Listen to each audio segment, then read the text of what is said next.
आज हम बात करेंगे सोरियासिस के बारे में। सोरियासिस एक auto immune chronic inflammatory disease है जिसमें आपको शरीर पे सैल्मन कलर के पैचेस आने लगते हैं जिनके ऊपर ग्रेइश वाइट स्केल्स होने लगते हैं। शरीर में कहाँ-कहाँ आपको सबसे पहले दिखेंगे? आपके एल्बोज़ में, आपके नीज़ में, आपके सर पे, दैट इज़ प्लाक सोरियासिस। और कई बार आपको सिर्फ सर में भी होता है, दैट इज़ स्कैल्प सोरियासिस। कई बार आपको हाथों और पैरों में हो सकता है, दैट इज़ पाल्मोप्लांटा सोरियासिस। सोरियासिस को पहचानेंगे कैसे?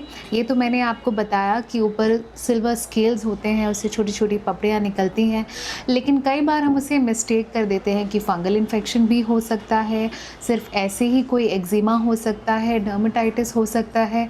तो हम बाहर से क्रीम्स लेके यूज़ कर लेते हैं, कुछ दिन के लिए वो चला भी जाएगा क्योंकि ऑब्वियसली क्रीम में कॉर्टिकोस्टेरॉइड होता है, लेकिन वो फिर वापस आने लगता है। सोरियासिस का सबसे बड़ा लक्षण यही है कि वो बार-बार आता है और सालों तक आपके साथ रहता है। तो अगर आपको ऐसा लगे कि आपका कोई भी डर्मेटोलॉजिकल लीजन 1 महीने से ज़्यादा परसिस्ट कर रहा है, तो प्लीज़ एक कंसल्टेंट डर्मेटोलॉजिस्ट से ज़रूर मिलें। वो आपकी बेहतर मदद कर सकते हैं, सेल्फ मेडिकेशन ना करें। सोरियासिस के टाइप्स मैंने जैसे बताया, plaque psoriasis, guttate psoriasis, erythrodermic psoriasis, palmoplantar psoriasis and then inverse psoriasis. और सिर्फ एरियाज़ के अनुसार भी आप सोरियासिस को स्पेसिफाई कर सकते हैं। सिर्फ नेल सोरियासिस भी होता है, सोरियाटिक आर्थराइटिस भी होता है, और सोरियासिस के साथ और भी दूसरी ऑटो इम्यून डिजीज़ एसोसिएट होती हैं, जैसे डायबिटीज़, हाइपोथायरॉयडिज्म, रोमेटॉइड आर्थराइटिस।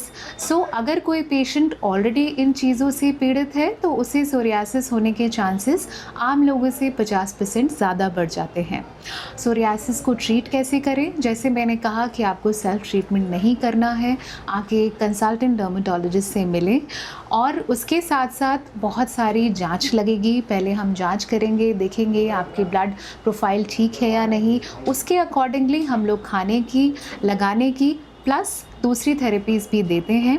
खाने के लिए generally we give you biologicals और we give you these immunomodulators। Corticosteroid therapy हम सिर्फ इरिथ्रोडर्मिक सोरियासिस के केसेस में देते हैं, और कई बार हम लोग रेटिनॉइड्स भी देते हैं जैसे एसीट्रेटिन। एंड लगाने के लिए आप कॉर्टिकोस्टेरॉइड का कॉम्बिनेशन सैलिसिलिक एसिड के साथ, then we give you calcineurin inhibitors also, then we give you vitamin D analogues also. That depends according to the severity of your condition and coal tar as well. Definitely अगर scalp में है तो हमें shampoo भी आपको provide करना पड़ेगा।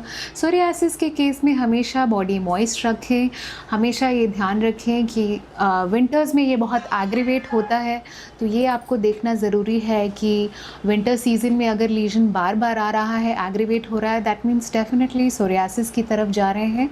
तो आपका इसकी तरफ आपका ध्यान दें और जल्द से जल्द इसे ट्रीट करने की कोशिश करें। हम लोग कुछ लाइट थेरेपीज़ भी देते हैं जैसे PUVA therapy, UVB, narrow band, broad band therapy, और उसके साथ साथ हम लोग आपको परामर्श देंगे, क्योंकि आप सोरियासिस का ट्रीटमेंट बहुत लंबे दिनों तक चलता है, कुछ पेशेंट्स के लिए सालों तक चलता है, इसीलिए आपको डॉक्टर के परामर्श में लगातार रहना है। हम हर 3 महीने पे, 2 महीने पे आपकी जांच कराएंगे, देखेंगे कि आपको दवाइयों से कोई दुष्प्रभाव तो नहीं हो रहा है।